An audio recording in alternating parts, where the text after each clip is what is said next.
Kiitoksia ja tervetuloa munkin puolesta kaikille.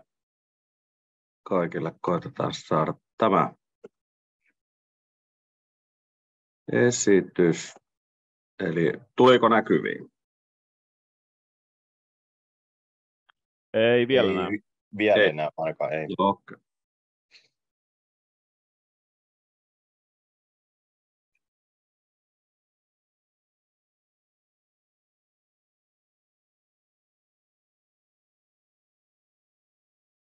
Nyt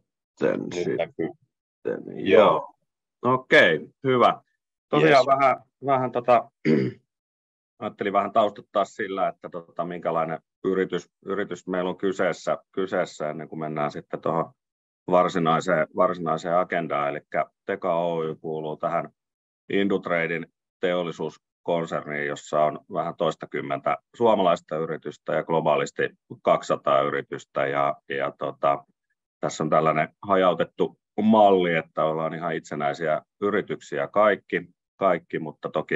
toki sitten haetaan sitä synergiaetua sitten muun muassa niin kuin tämän tyyppisistä hankkeista, missä ollaan suunniteltu näiden olemassa olevien IT-ratkaisuiden niin kuin jatkojalostamista ja muuta, ja näin ollen meillä oli mahdollisuus sitten kutsua myös Indutraden edustaja sitten tähän hankkeeseen, missä oltiin. Mutta sitten vähän tarkemmin itse Teka Oy:stä, eli ollaan tämmöinen noin 50 hengen yritys, vähän reilu ja tehdään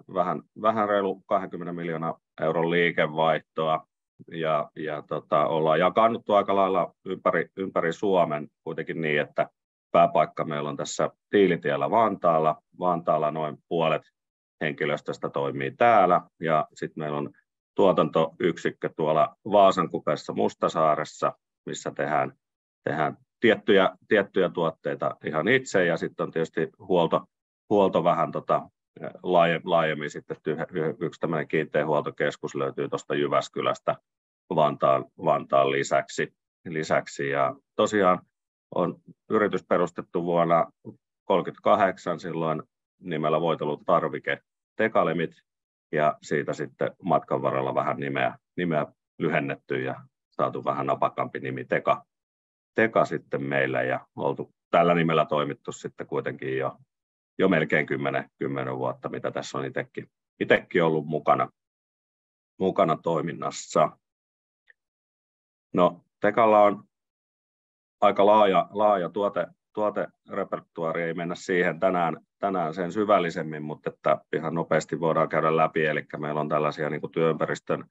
kehittämiseen tarkoitettuja laitteita, eli puhutaan niin kuin ergonomiasta ja tehokkuudesta ja puhtaudesta, niin meillä niin kuin tällaisiin sanotaan, että vähän tämmöiseen perusinfraan löytyy hyvin tuotteita ihan keskusimuroinnista tällaiseen laajamittaisempaa pölyn hallintaa vähän riippuen asiakkaan prosesseista ja siihen liittyen sitten tietysti hydrauliikka ja paineilmavoitelu hyvin keskeisenä osa-alueena sitten myöskin meidän asiakkaille. Ja tuotteiden lisäksi, jos ei puhuta ihan tämmöiseen jälleenmyyntiverkostoon tarkoitusta vaikka vähän pienemmästä painepesurista, niin meillä on oma tiimi hoitamassa ratkaisumyyntiä, missä on sitten ollaan vähän niin kuin tarkemmin sitten vielä sen asiakkaan prosessin kanssa tekemisissä ja kartoitetaan sitä tilannetta, mitä heillä tuotannossa on tarpeita ja suunnitellaan siihen sitten tämmöisiä vähän laajempia järjestelmiä, mistä hyvin tyypillinen on tuossa kuvassa näkyvä pölyn poistosysteemi, mikä siinä näkyy. Ja sitten tietysti palveluita mahdollisimman laajasti kaikkiin näihin tuotealueisiin niin, että niistä on asiakkaalle lisäarvoa, että ihan tämmöisestä teknisestä asiakaspalvelusta tällaisiin vähän kokonaisvaltaisempiin ratkaisuihin, missä voi olla vaikka tämmöinen tehtaan sisällä oleva ikään kuin myymälä missä sitten toimii hyllytyspalvelut ja muut ihan mahdollisimman automaattisesti niin, että me Vantaalla nähdään, jos jotain vaikka Jyväskylässä puuttuu. No jos mennään sitten vähän vielä tarkemmin sitten itse näihin ratkaisuihin, niin tosiaan tämmöisen järjestelmän tarkoitushan on se, että otetaan asiakkaan tuotannosta pölyjä, käryjä tai puruja pois, ja tarkoitus on, että kun ne menee tämmöisen suoritusjärjestelmän läpi, niin asiakas pystyy palauttamaan sen puhtaana sen ilman takaisin sinne tuotantoon, mikä on tietysti etu sitten siinä, että ei sitä ensinnäkään tarvi lämmintä ilmaa talviaikaa puhaltaa ulos ja hukata energiaa, mutta tietenkin sitten ihan tämä ilman puhtaus saadaan varmistettua sillä, että tämä suoritusjärjestelmä palauttaa sen oikeastaan niin kuin ulkoilmaa puhtaampana takaisin tuotantotiloihin. Ja tähän liittyen sitten tietysti on monenlaisia erilaisia pölyjä, mitä pyritään hallitsemaan, ja sitä kautta sitten meillä asiantuntijat suunnittelee tuon kokonaisuuden niin, että se palvelee mahdollisimman hyvin asiakkaan tarpeita. Ja itse tosiaan työskennellyt huollon parissa huoltopäällikkönä, ja tässä vähän tätä meidän verkostoa kartalle kuvattuna ja tietenkin tässä toiminnassa korostuu se, että ollaan lähellä asiakasta silloin kun tarvitaan, ja tehdään tietysti monenlaista. Voi olla ihan akuutti vien etsintä kyseessä, tai sitten katsotaan vähän pidemmälle tulevaisuuteen ja käydään vähän auditoimassa asiakkaan nykyistä tuotantojärjestelmää ja mietitään sitä, että onko siellä esimerkiksi kunnossapidon kannalta keskeisiä asioita, tai onko syytä jo miettiä sitten tiettyjen osa-alueiden modernisointiakin. Energiatehokkuushan on tässä hyvin usein läsnä, että jos on vähän vanhentuneita järjestelmiä, niin ne on toki korvattavissa huomattavasti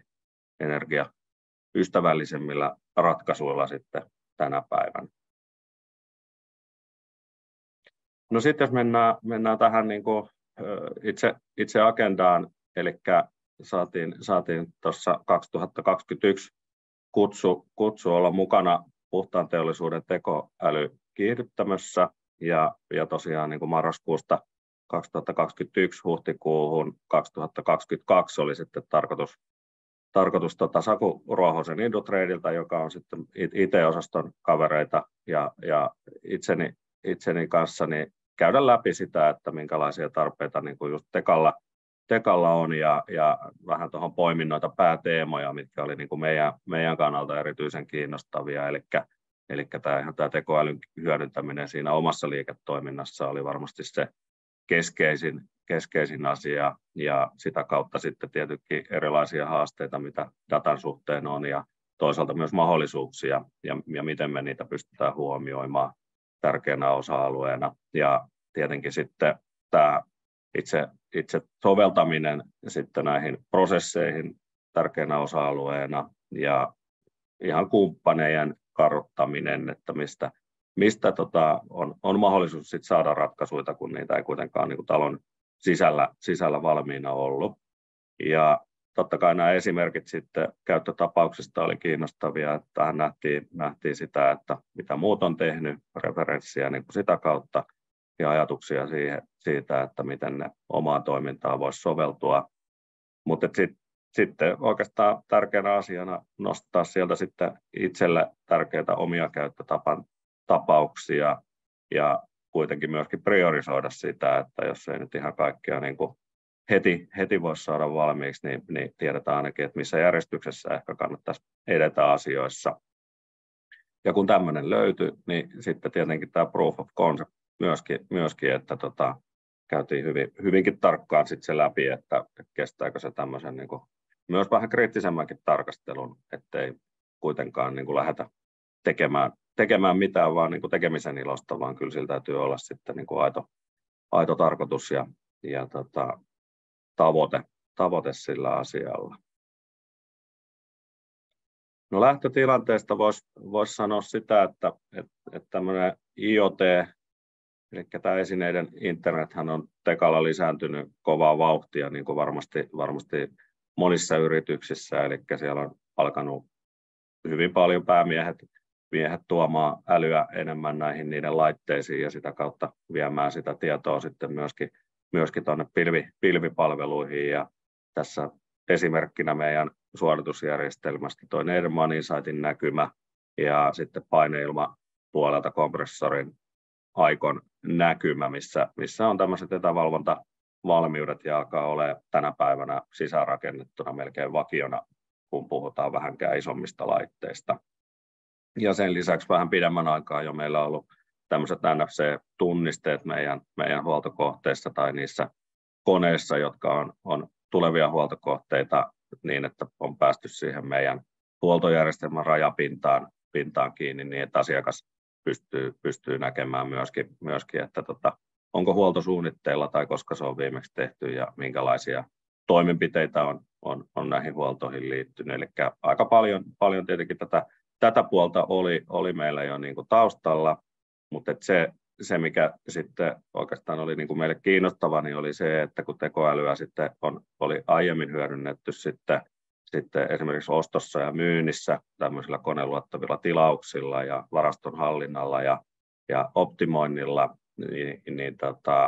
ei kuitenkaan linkittynyt ihan suoraan sitten näihin meidän IoT-ratkaisuihin. Ja tavoitteena sitten tunnistaa semmoisia kohteita, joissa on mahdollista sitten hyödyntää enemmän tätä tekoälyä vielä sen lisäksi, että meillä erilaista dataa on olemassa. No sitten siitä, että miten asiat eteni tuossa itse kiihdyttämössä, niin aika lailla tuossa järjestyksessä, mitä kuvasin tuossa aiemmin niiden pääteemojen osalta. Ja sieltä alkoi sitten matkan varrella nousemaan oikeastaan kahtena vähän erillisenä polkuna. Toisaalta just tämä mainitsemani IoT ja sen datan rikastaminen tekoälyn avulla. Ja mietittiin aika tarkastikin sitten erilaisia vaihtoehtoja, mitä niin kuin koneoppiminen voisi tuoda. Koitettiin luonnollisesti pyrkiä tunnistaa sieltä ne asiakkaan kannalta kaikkein kriittisimmät asiat, järjestelmät ja koneet,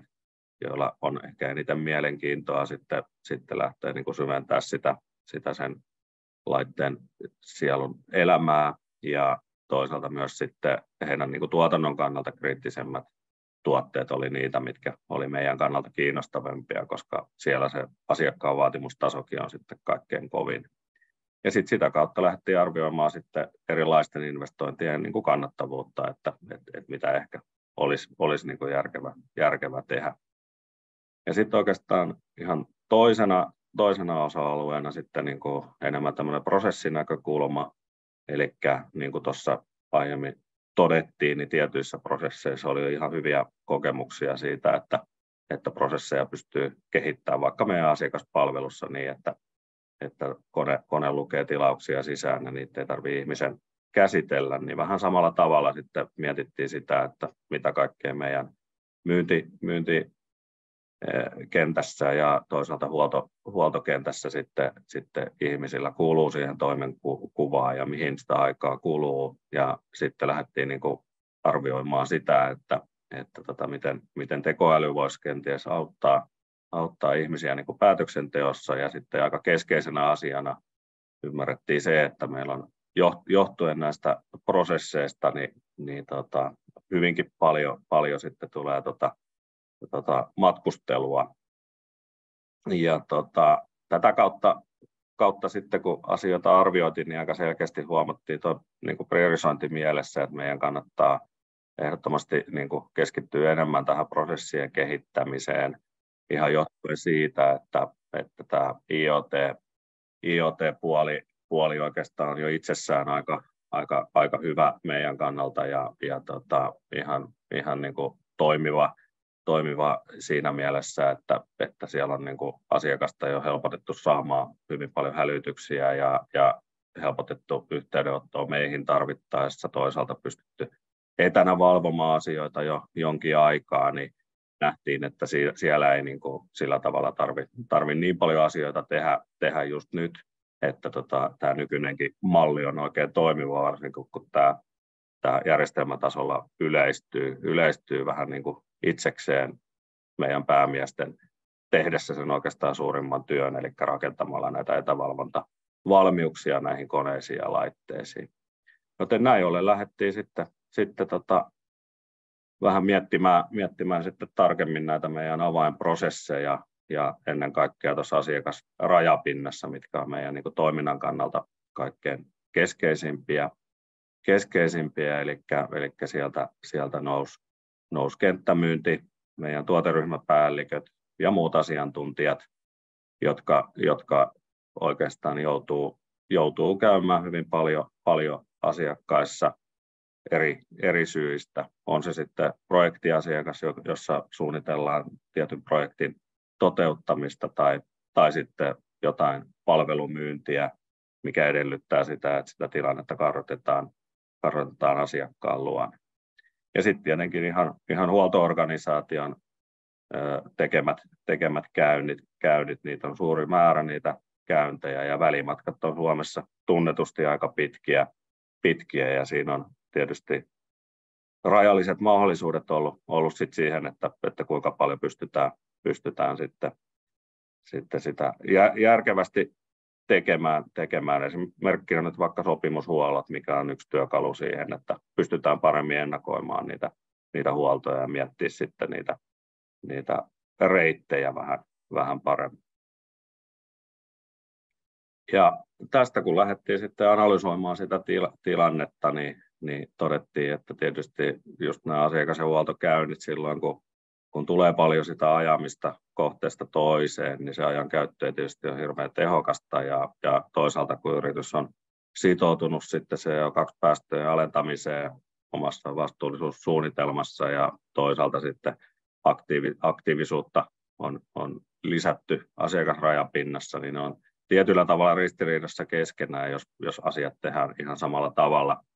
tavalla kuin aina ennenkin ja tätä kautta sitten erinäköisiä toimenpiteitä. Aika luontevana tietenkin tuo etäpalaverien lisääntyminen, etenkin tuolla meidän niin kuin konerakennus- ja jälleenmyyntipuolella, missä ei ole niin välttämätöntä olla aina paikalla. Toki se on hyvä ajoittain, mutta että ei ihan jokaista käyntiä tarvitse fyysisesti olla läsnä. Ja toisaalta sitten just tämä etävalvonnan hyödyntäminen tässä vianetsinnässä niin on helpottunut sitä kautta, kun se on ollut laajemmin mahdollista. Mutta että sitten tunnistettiin hyvin paljon tämmöisiä pakollisia asiakaskäyntejä, jotka on keskittynyt enemmän sinne ratkaisu- ja palvelumyyntipuolelle, ja sitä kautta sitten nousi tällainen ajatus siitä, että mikä voisi olla Tekalle sopiva työkalu siihen, että pystyttäisiin näitä reittejä optimoimaan paremmin. Että totta kai sitä kukin tahollaan tekee niin kuin henkilökohtaisella tasolla mahdollisimman hyvin, mutta kun sitten tiedetään kuitenkin kuinka paljon siellä on muuttujia ja muuta, niin se ei tietenkään ihan optimaalista voi pelkästään niin kuin ihmisen, tai sanotaan, että se ei ole tarkoituksenmukaista ihmisen käyttää siihen niin paljon aikaa sen datan tutkimiseen, että sen kannattaisi niin kuin ihan kaikki aina penkoa läpi ennen kuin se tekee tulevan asiakaskäynnin. Ja sitä kautta sitten lähdettiin miettimään, että mitä se data itse asiassa on, mitä kaikkea meitä löytyy, että siellä muutamana nostona tuolta meidän CRM-puolelta tämmöisiä niin kuin automatisoituja asioita, missä esimerkiksi on nostettu tietoa asiakkaasta, jota ei ole vuoteen tavattu. Sitten on tietoa siitä, että joiden konetta ei ole huolettu viimeisen 11 kuukauden aikana. Ja esimerkiksi tietoa projektiasiakkaasta, jolla on juuri valmistunut tai valmistumassa oleva projekti. Ja nämä on sellaisia, mitä on haluttu sinne nostaa ja helpottaa kaikkien tekemistä, että sieltä pystyy ottaa ehkä sellaista tietoa, että kun suunnittelee käyntiä, että olisiko siellä jotain kohteita, mitä voisi siinä samalla sitten ottaa käynnin, mutta että kuitenkin vähän haastava sitten niin kuin manuaalisesti vaatii kuitenkin aika paljon sitten sitä viitseliäisyyttä, että käydään niin kuin oikeasti laajasti läpi se asiakaskunta ja sitä kautta sitten koettiin, että kuitenkin tämä ERP ja ajoneuvojärjestelmän data, mikä korostuu tuossa huolto-organisaatiossa, niin se helposti kuitenkin ajaa sitten sen yli, eli keskitytään sitten niihin huoltokäynteihin, mitkä meillä on avoimena ja mihin on varaosat saatavilla ja toisaalta mitkä on lähellä meidän huoltomiesten nykyistä sijaintia, eli siinä sitten nousi tavoitteeksi se, että pystyttäisiin vähän kokonaisvaltaisemmin hyödyntämään tätä kaikkea dataa, mitä meillä on jo olemassa ihan tämmöisen tekoälyn avulla, niin että pystyttäisiin paremmin suunnittelemaan kokonaisuutena asiakas- ja huoltokäyntejä ja sitä kautta optimoida sitten niitä reittejä myöskin, että esimerkiksi saadaan samassa ajassa useampi käynti tehtyä esimerkiksi viikkotasolla niin, että se on lähinnä pois sitten niistä ajetuista ajokilometreistä vaikkapa huoltokohteiden välillä. No, sitten yhtenä tehtävänä oli tässä hankkeessa viedä ihan paperille sellainen hahmotelma, että mikä se olisi semmoinen ihanne työkalu tekalla, kun näitä asioita oli sinne taustalle saatu pohdittua, että mitä ollaan hakemassa. Ja tässä on nyt tämä Tekan ja Indutradein yhteistyössä tekemä hahmotelma siitä, että miltä huoltoorganisaatiossa haluttaisiin, että huoltokoordinaattorille näyttäytyisi se työpäivä, eli se, että jos hänen pitäisi miettiä sitten, että minkälaista niin kuin optimaalista reittiä lähdetään suunnittelemaan vaikkapa yksittäiselle huoltomiehelle, niin toki pitää tietää, että missä meillä on kohteita, jossa tulisi käydä, mutta ei ainoastaan sitten niitä kohteita, missä se on akuutti se käynti, vaan myöskin se, että missä tuossa aiemmin mainitsin, että siellä alkaa olla huoltoväli sellainen, että sinne voisi niin kuin ehdottaa sitä käyntiä. Eli puhutaan niin sanotusta huoltoehdotuksista, ja näiden asioiden yhdistäminen oli semmoinen keskeinen asia. Toisaalta sitten se optimaalinen resurssi, eli pitää ottaa huomioon tietenkin se, että missä resurssi sijaitsee, ja toisaalta se, että mikä on kompetenssi. Että kaikki ei varsinkaan huoltokumppanit pysty tekemään kaikkia töitä, eli se on yksi huomioitava asia. Ja tietenkin sitten aikatauluttaminen sen pohjalta, eli että mitä kohteita meillä on potentiaalisia, jossa tulisi käydä, ja mihin on niitä osia saatavilla juuri sillä hetkellä, ja missä on sitten sopivia resursseja, niin sieltä sitten tulee se kaikkein optimaalisin aikataulu suorittaa ne huoltotyöt. Ja kutakuinkin, kun se näyttäisi siltä, että niitä kohteita on ja sieltä pystyisi niitä helposti visualisoimaan, että missä tilanteessa mikäkin kohde on, niin miten hyvin se mätsää tuohon, niin sitä kautta sieltä pitäisi pystyä löytämään sitten semmoisia ehdotuksia tällaisista reiteistä, joka toki ihmisen kannattaa ainakin alkuvaiheessa vielä tarkistaa, että se näyttää myös järkevältä ja tämän pohjalta sitten tietysti määrittelyvaihe, eli miten se data on saatavilla, minkälaisia integraatioita se vaatisi, ketkä siinä olisi sopivia palveluntarjoajia toteuttamaan tämän tyyppistä hanketta. Ja ihan konseptointi tärkeänä asiana, eli mikä se Tekan konsepti olisi, minkälaisia rajauksia me siihen haluttaisiin ja mitä asioita nostaa mukaan, ja sitä kautta tietenkin sitten se budjetti ja takaisinmaksuaika sille kyseiselle investoinnille, että siinä oikeastaan ne keskeisimmät pointit sitten sen osalta. No missä ollaan nyt? Eli nyt siitä on noin vuosi aikaa, kun tämä niin kuin, järjestetty AI-tie-hanke ikään kuin päättyi, tai sanotaan, että meidän tapauksessa sitten varsinaisesti alkoi sitten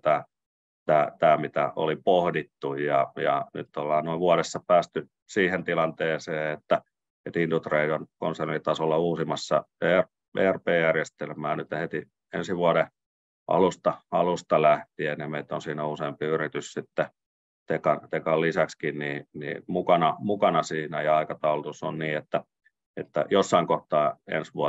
vuotta sitten järjestelmä muuttuu, ja tavoitteena nyt olisi tehdä se päätös itse yhteistyökumppanista vielä ennen kesää, eli hyvinkin lähiaikoina, ja sitä kautta sitten lähtee vähän tarkentaa sitä, että minkälaisia ominaisuuksia on tarjolla ja toisaalta, että minkälaisia valmiitakin ratkaisuja on sitten saatavilla esimerkiksi osaamisen, aikataulu- ja reittioptimoinnin osalta. Ja toki sitten on kartoitettu tässä matkan varrella tämän vuoden aikana sitten tämmöisiä pienempiäkin palveluntarjoajia, jotka pystyy ehkä enemmän tämmöisen räätälöidyn ratkaisun rakentaa Tekalle. Ja nyt sitten ERP-valinnan myötä niin tarkoitus olisi valita niitä ominaisuuksia ja lisäosia, mitä Teka tarvitsee, ja lähteä sitten kartoittamaan niitä mahdollisesti muita tarvittavia kumppaneita sitten viemään asioita eteenpäin, ja sitten sen pohjalta sitten tuossa syksyllä sitten tehdä se go tai no-go-päätös sitten näiltä osin, mutta sen voisi todeta, että on ollut itselle positiivista huomata, että ensinnäkin näitä palveluntarjoajia on ollut aika hyvin saatavilla ja mielenkiintoisia keskusteluja käyty siitä vähän erilaisista tulokulmista heidän kanssaan, ja sitten toisaalta, että ERP-järjestelmätkin on mennyt tässä meidän viimeisimmän päivityksen jälkeen kyllä huimaa vauhtia eteenpäin, ja hyvin paljon näyttää olevan näiltä osin myös ihan valmista tarjontaa olemassa, eli sanotaan, että näin niin kuin meidän näkökulmasta niin on hyvä tilanne, että siellä on ikään kuin valinnanvaraa sitten että miten edetä, ja varmasti vähän erilaisia kustannusrakenteeltaankin sitten eri vaihtoehdot, niin pääsee punnitsemaan sitten vähän laajemmin kuin vaan yhden vaihtoehdon pohjalta asioita. Siinä oikeastaan tämä mun valmistelema osuus sitten keskusteluiden pohjaksi. Toivottavasti siitä oli hyötyä ehkä kenties vähän vastaavissa tilanteissa olevien yritysten tai muiden toimijoiden kannalta.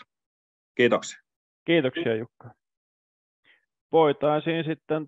varmaan seuraavaksi siirtyä Tarun esitykseen.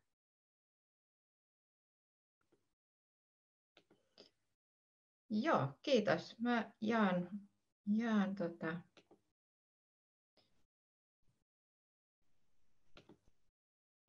näyttöä. Voin sanoa, että oli erittäin mielenkiintoista kuunnella Jukan esitystä ja nyt me ikään kuin reaalimaailman tämmöisestä keissistä ja yrityksestä, ja nyt me ehkä noustaan vähän tämmöiseen enempi helikopteriperspektiiviin, mutta näkyyhän tämä muuten tämä esitys? Näkyy ainakin minulle. Oikein hyvä. Hyvin näkyy tännekin. Hienoa. Mä oon nyt tämän esitysmoodissa, niin mä en näe nyt teitä ollenkaan, niin voitte huudella tietysti sieltä väliin, jos on tarpeen. Mutta tosiaan niin tätä esitystä valmistellessa ajattelin, että miten ikään kuin PK-yritys voisi hyödyntäessään mahdollisesti tekoälyä, ja tekoälyä tässä nyt ajatellaan todellakin laajana kirjona erilaisia koneoppimisen malleja ja sovelluksia, niin miten nimenomaan tämä data tulee siihen mukaan. Ja tuossa Jukan esityksessäkin tuli hienosti esille se, että mikä sen datan rooli tässä on. Mutta tosiaan taustasta sen verran, mä tuun Sitrasta, ja Sitrasta niin kun, miten me ollaan organisoiduttu, niin me puhutaan teemoista, jotka on demokratia ja osallisuus, kestävyysratkaisut ja reilu datatalous. Ja mä itse tuon täältä reilun datatalouden kulmasta. Ja lisäksi meillä on yhteiskunnallista koulutusta ja ennakointia. Ehkä tuon ennakoinnin kulmasta niin olette ehkä saattanut törmätä sellaisiin megatrendeihin, joita Sitra aina julkaisee. Ja nyt tuli uudet juuri megatrendit. Eli Sitra on tosiaan olla ajatushauto, mutta ei vaan ajatella ja selvitetä asioita, vaan myös käynnistetään erilaisia pilotteja ja kokeiluja. Ja meidän tarkoitus on tosiaan niin kuin uudistaa yhteiskuntaa, eli ollaan eduskunnan alainen rahasto. Ja tosiaan kun puhutaan reilusta datataloudesta, niin taustaksi siitä, että mitä sillä tarkoitetaan, niin se on lähtöisin tosiaan niin kuin Sitran vastauksena siihen, että Euroopan datastrategia, eli Euroopan komission tämä aloite, niin tämä on ikään kuin meidän kansallinen vastinpari sille, että miten me voitaisiin hyötyä mahdollisimman hyvin datakehityksestä Euroopassa. Ja se tarkoittaa myös eurooppalaista arvopohjaa, joka voidaan sanoa, että ehkä jos mietitään näitä muita maailmanblokkeja, vaikka yhdysvaltalainen hyvin bisneslähtöinen niin kuin datatalouden ikään kuin systeemi, ja sitten taas toisaalta verraten vaikka Kiinaan, joka on hyvin taas valtiokeskeinen, niin eurooppalaiset arvot lähtee tosiaan tästä ihmislähtöisyydestä ja siitä, että halutaan datalla luoda arvoa kaikille. Eli kunnioitetaan myös kaikkien niin kuin datataloudessa toimijoiden yksilöiden, yrityksien tai yhteiskunnan tasolla kaikkia niitä oikeuksia ja myös velvollisuudet tulee täytettyä. Ja se, mitä me tehdään, niin pyritään Sitrassa niin kuin tämän meidän toiminnan avulla saada julkisen ja yksityisen sektorin toimijoita yhdessä työskentelemään, jotta me voitaisiin luoda parempia ja reilumpia pelisääntöjä nimenomaan vaikka datan jakamiseen organisaatioiden välillä, ja tähän palaan vähän myöhemmin, että ollaan tehty sääntökirjaa ja muuta, eli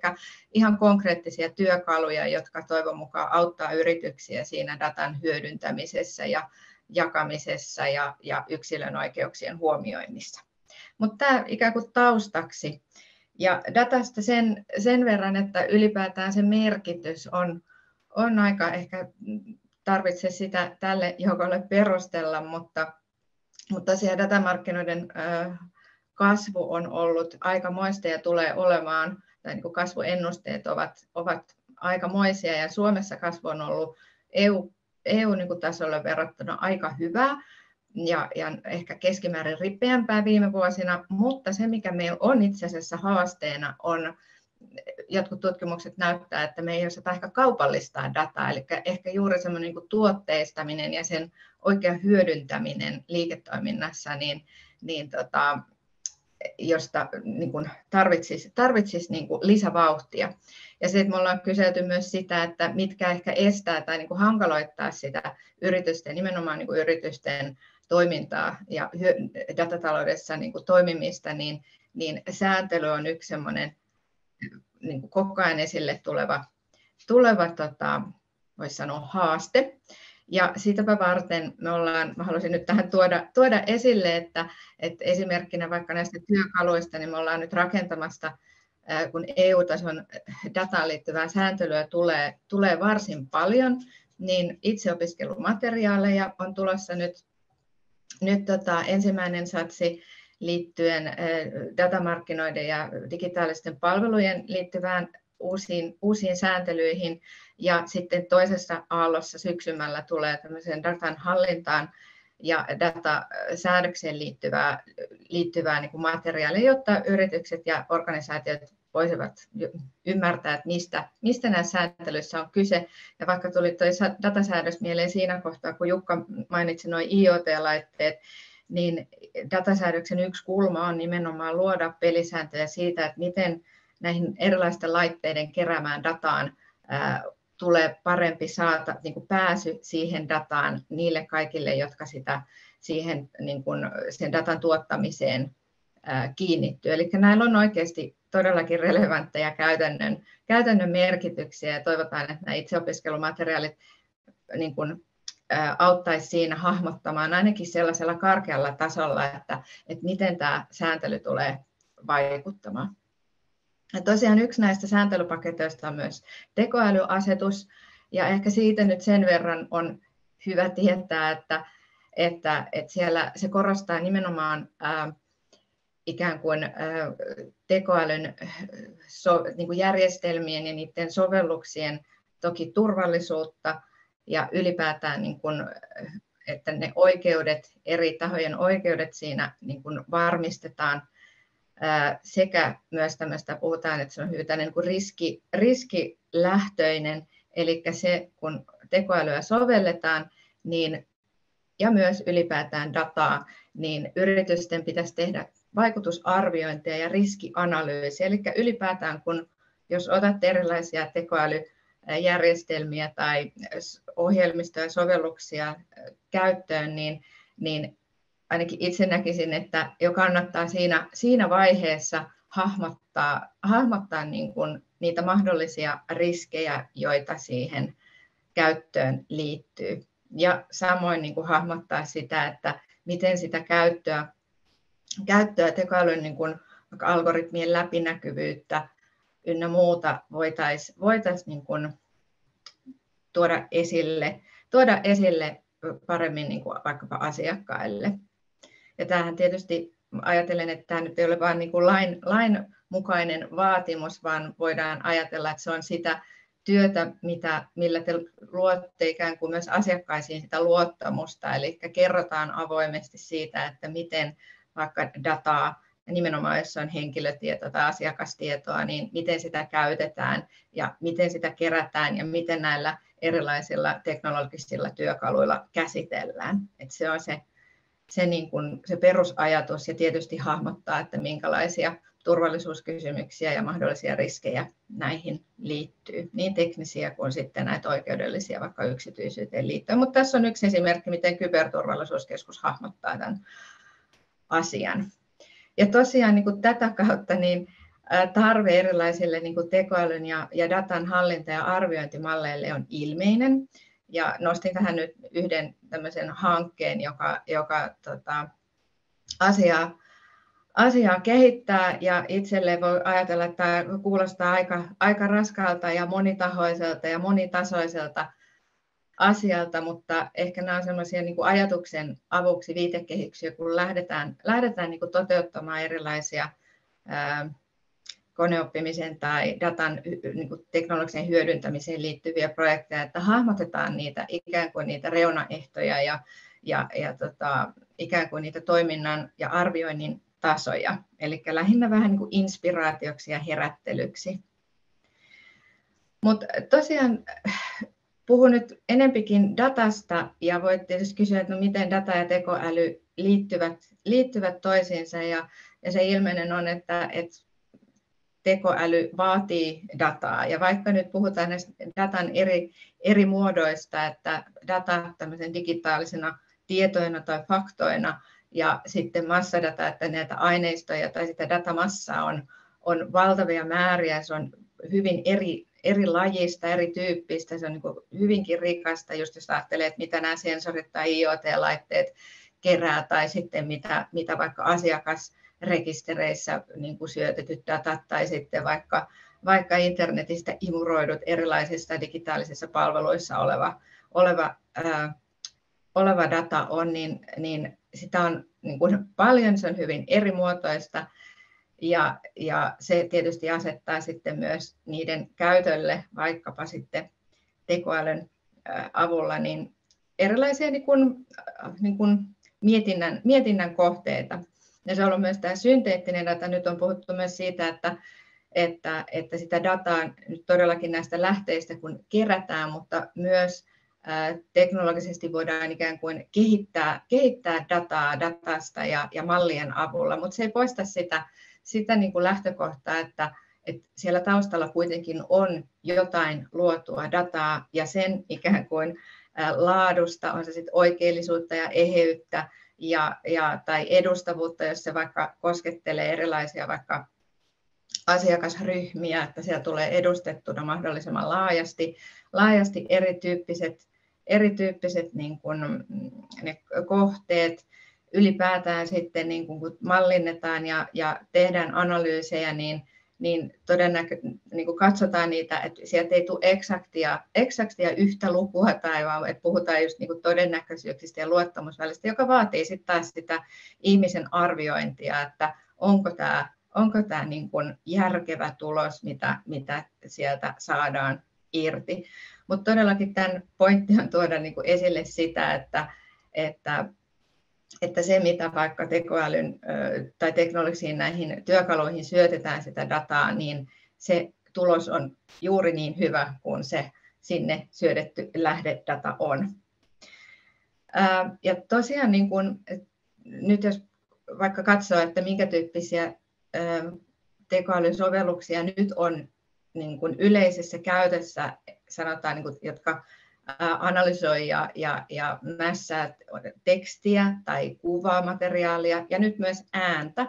niin niihin kaikkiin liittyy myös immateriaalioikeudellisia kysymyksiä. Ja tässä on niin kuin tämmöinen kaksisuuntainen, että mä miettisin siinä vaiheessa, kun mä ottaisin, sanotaan vaikka ChatGPT:tä tai mitä tahansa tämmöistä analyysityökalua käyttöön, niin miettisi sitä, että mitä se ikään kuin se lähdedata, mistä se analyysi oikein tulee ja siihen liittyviä mahdollisia tekijänoikeuksia. Ja nythän on myös paljon ollut keskustelussa se, että yritykset tai organisaatiot tai käyttäjät ylipäätään syöttää sinne omia materiaalejaan, niin toki on huolehdittava siitä, ettei näihin avoimiin työkaluihin sitten laiteta mitään liikesalaista tietoa, eli otetaan jotain yrityksen dokumentteja, jotka voidaan katsoa, että siellä on niin kuin liiketoiminnan kannalta kriittistä tietoa, koska samallahan sä sitten tietysti jaat sitä dataa suoraan näiden palveluntarjoajien kanssa. Sitten toisaalta miettii sitä tuotosta, että kun se analyysi on näillä työvälineillä tehty, niin siihen tuotoksenkin liittyy immateriaalioikeudellisia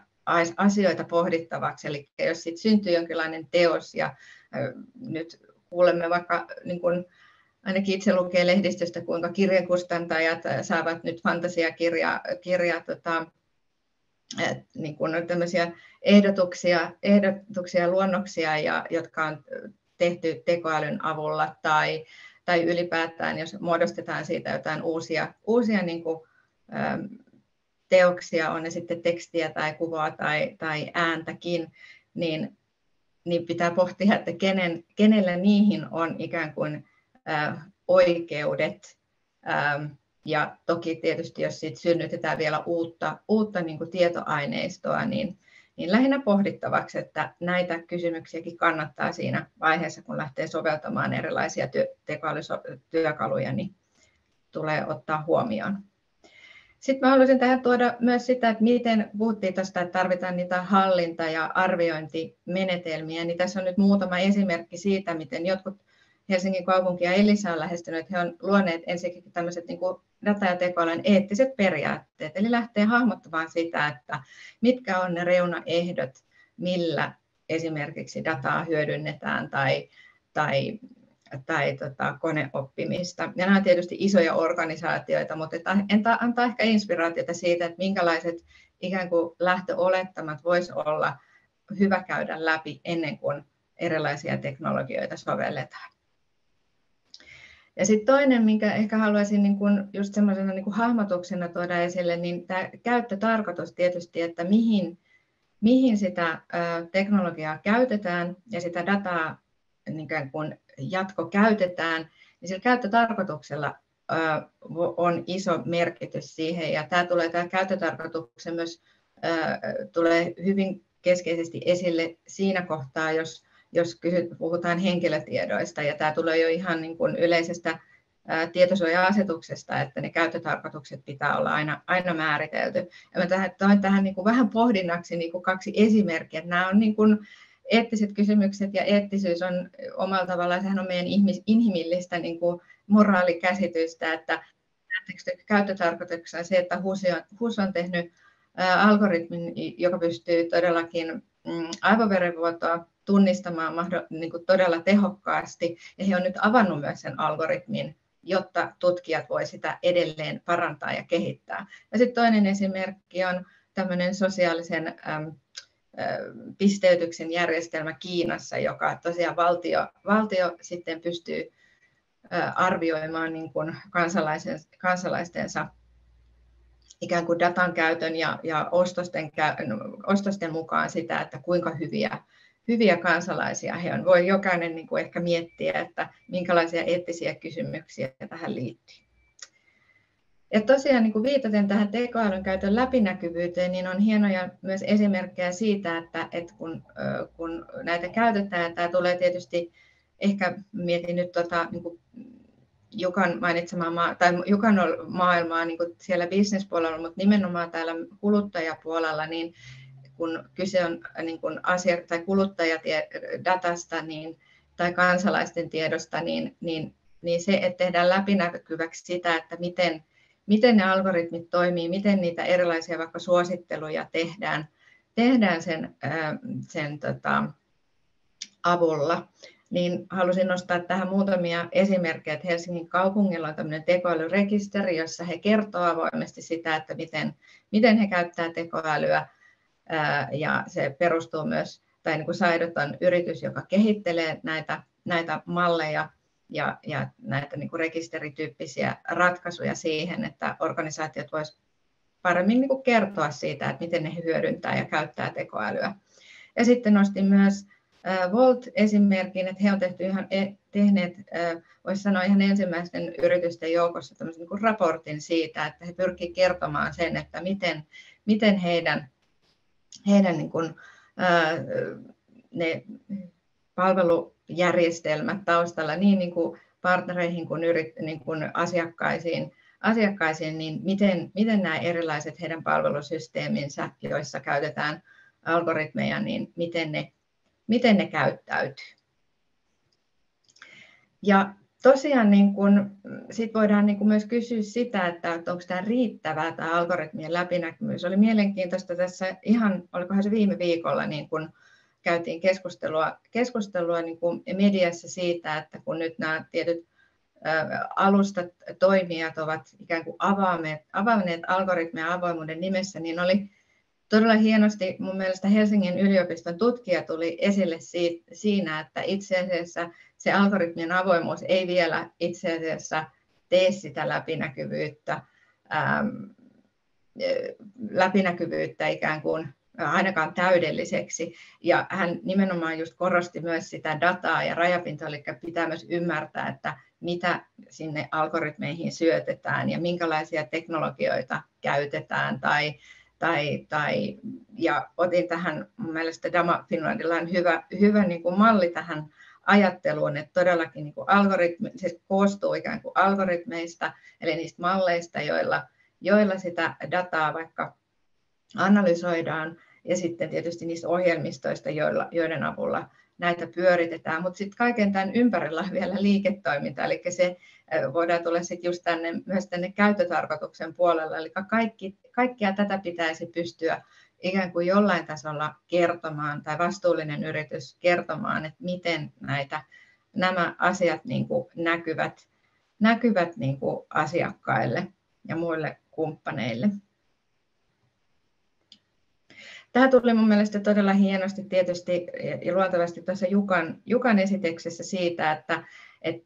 todellakin niin kun jos niin kun yritys lähtee miettimään, että miten he voisivat hyödyntää näitä teknologisia ratkaisuja koneoppimisen kautta niin omassa liiketoiminnassaan ja todella niin kuin se, että minkälaiset datavalmiudet heillä on, niin tässä on ehkä semmoinen ajatuspolku siihen, että todellakin ne Jukan aivan loistavat esimerkit kuvastaa just sitä, että ne mahdollisuudet siellä toimintaprosessien kehittämiseen on just siellä asiakasrajapinnassa, esimerkiksi huoltojen tai myynnin niin kuin, ja sitä kautta myös just sen ikään kuin sen palvelun tuottamisen, eli niiden logistiikan ja ajoreittien optimoinnin kautta on niin kuin aivan mahtavan hieno esimerkki siitä, että todellakin miettii sen, että mikä on kriittistä sille liiketoiminnalle ja mihin se itse asiassa se tekoälyn hyödyntäminen ja sitä kautta datan niin kuin hyödyntäminen, mihin se kohdistuu. Mutta toisaalta taas niin kun voi ajatella, että nämä on niitä semmoisia niin kun organisaation tai yrityksen ikään kuin omia sisäisiä liiketoimintaprosesseja tai palveluja, mutta nyt olen huomannut, että aika mielenkiintoista, että nämä tekoälypalveluntarjoajat voisivat myös olla, missä tässä on tämä verkostohäkkyrä mallina farma-alalta tai lääketeollisuuden alalta, eli voisiko tekoäly ikään kuin nämä ratkaisut mahdollistaa myös niin kuin eri yritysten innovointia, niin kuin tässä suhteessa oli tutkittu, että uusien lääkkeiden niin kuin kehityksen alueella, jotta nämä erilaiset yritykset voivat tehdä yhteistyötä, niin siinäkin voi olla ikään kuin tekoälyllä tai koneoppimisen ratkaisuilla joitakin niin kuin selkeästikin mahdollisuuksia. Mutta tämäkin on todella niin kuin yrityksestä kiinni, että mihin asioihin kannattaa kiinnittyä. Ja tosiaan niin kuin sanotte, että Jukan esimerkki kuvasti myös niin kuin hienosti sitä, että siitä näkee, että he on tehneet yrityksessä tekana niin kuin sen pohdinnan työn, että löytäneet ne ikään kuin ne kriittiset käyttöalueet, että mihin sitä, ettei käytetä, että dataa ja teknologiaa ei, niin kuin se ei ole itseisarvo, että niitä otetaan käyttöön, vaan että todellakin se on sitten aika kova työ yrityksen itse pohtia se, että mikä se on se paras ja tehokkain käyttö. Ja mun mielestä oli hienoa, että sieltä tuli myös nämä taloudelliset puolet, että siinä vaiheessa, kun pohditaan niin kuin hyödyntämistä erilaisissa liiketoimintaprosesseissa, niin tuodaan myös se ikään kuin arviointi siitä, että onko se järkevää myös taloudellisesti sen investoinnin ja takaisinmaksun osalta. Mutta tässä on ehkä, että miten voi lähteä tällä yleisemmälläkin tasolla liikkeelle hahmottamaan, että kun meillä on se joku ajatus, että mihin se liiketoiminnallisesti se datan ja tekoälyn hyödyntäminen voisi sopia, niin sitten nämä kysymykset oli mun mielestä aika hyödyllisiä siihen, että kun lähdetään sitten hankkimaan tai miettimään sitä ratkaisua, niin siinä vaiheessa voi kysyä sitä, että huolehtii tietysti, että se on niin kuin lainmukaista, mitä tehdään, ja nimenomaan just tämä hyödyllisyys ja nimenomaan mennään nyt sinne teidän oman yrityksen ikään kuin kriittisiin niin kuin prosessien näkökulmasta miettimään. Ja tietysti sitten tämmöinen niin kuin mitä tässä kuvaa hyveellisyys, eli just semmoinen niin kuin vastuullisuusajattelu siinä näkökulmassa, että ollaan varma, että ei niin kuin rikota lakia tai tehdä jotain niin kuin, joka loukkaa esimerkiksi niin kuin yksilöiden oikeuksia. Ja toki, että sen täytyy olla niin kuin bisnekselle hyödyllistä, mutta sen lisäksi, että onko siinä jotakin tämmöistä niin kuin yleisen hyvän tai niin kuin moraalin kannalta jotakin, tai yrityksen maineen kannalta tai ylipäätään sen niin kuin vaikuttavuuden ja vaikutusten kannalta huomioitavia asioita. Ja tämä on itse asiassa sellainen asia, mikä tietysti jokainen pitää sen oman keissinsä kautta käydä se pohdinta. Ja mä toin tähän nyt jotakin niin kuin, toivon mukaan vähän konkreettisempaa siitä, että mä itse asiassa tein tuolla päättötyön Aalto-yliopiston muotoilumaisteriohjelmassa datavastuussa, johon osallistui 8 yritystä, ja mä tein tämmöisen pelimäisen ikään kuin datavastuun käytänteiden tunnistamiseen mallin, jossa nämä yritykset tosiaan niin pohtivat, että minkälaisia ihan konkreettisia käytäntöjä he voisivat rakentaa siihen, että he käyttäisivät dataa vastuullisesti.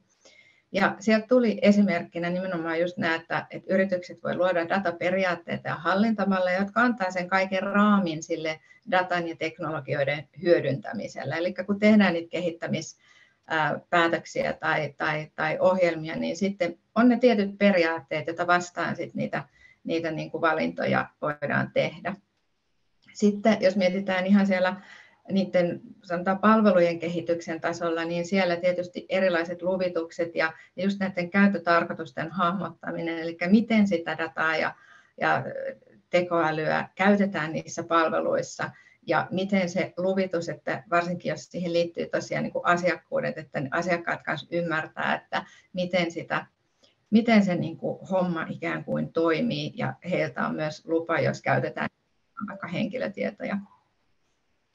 Ja ylipäätään niin kuin huomataan, että datan vastuullisuuden avulla ja voidaan käydä myös sitä vuorovaikutusta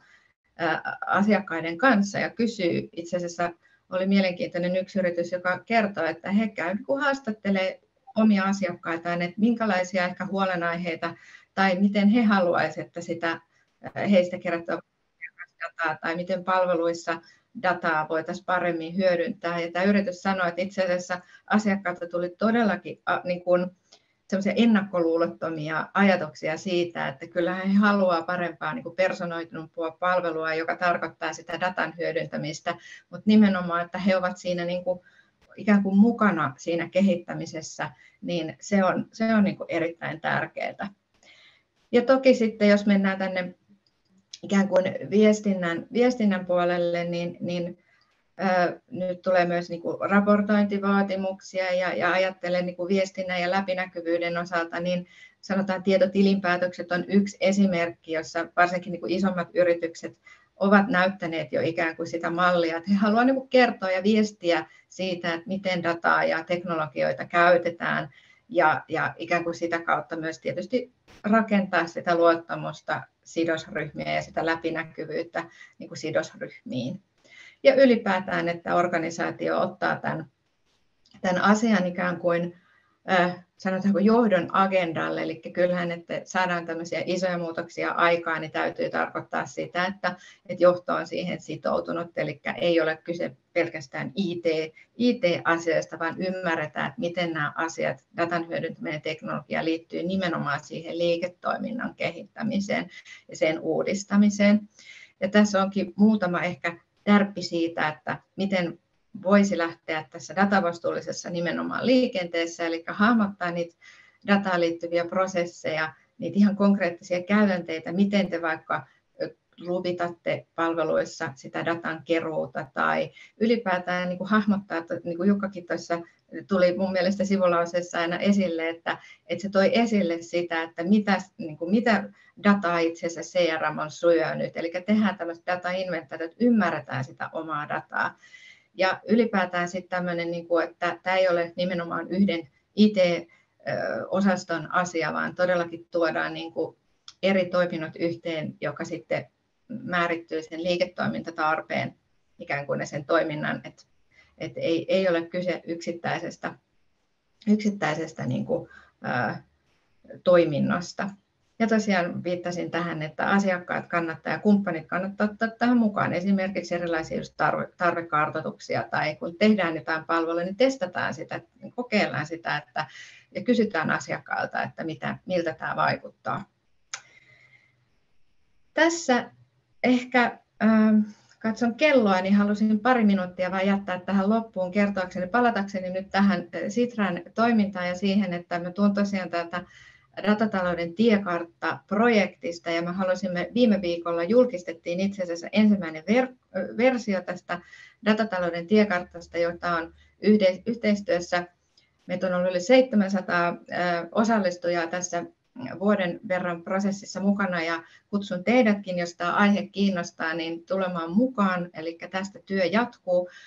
Käykää tutustumassa verkkosivustoon datatalouden tiekartta.fi. Sieltä löytyy ikään kuin tavoiteasetantaa ja sitten tosiaan tämä oikealla näkyvä tilannekuva, eli me ollaan luotu tämmöistä mittaristoa, millä eri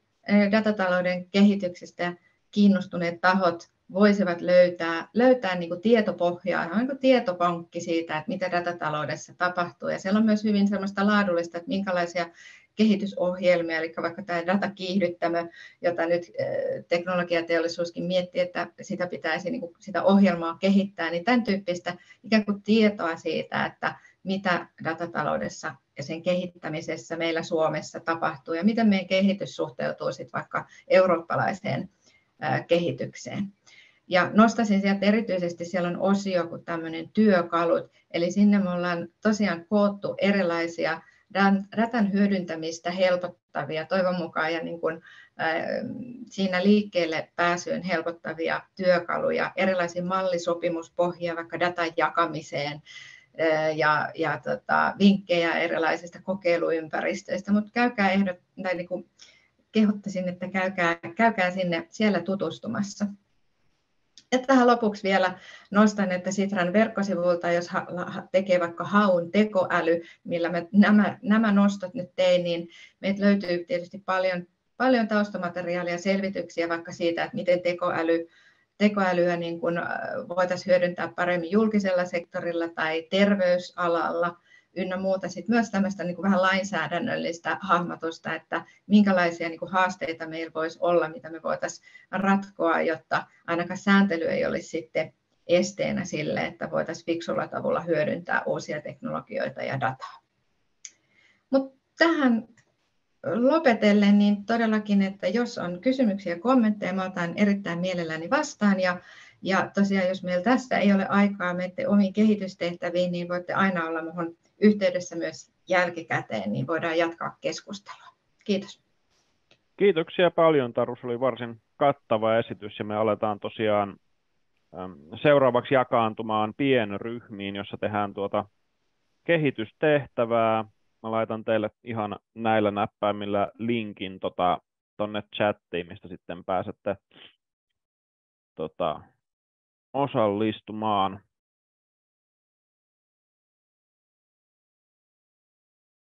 Ja vielä sen verran sanoisin, että näillä webinaareilla on ollut tapana hieman venyä ja se ei ole yleensä minua haitannut, mutta tänään lopetellaan aika sitten veitsellä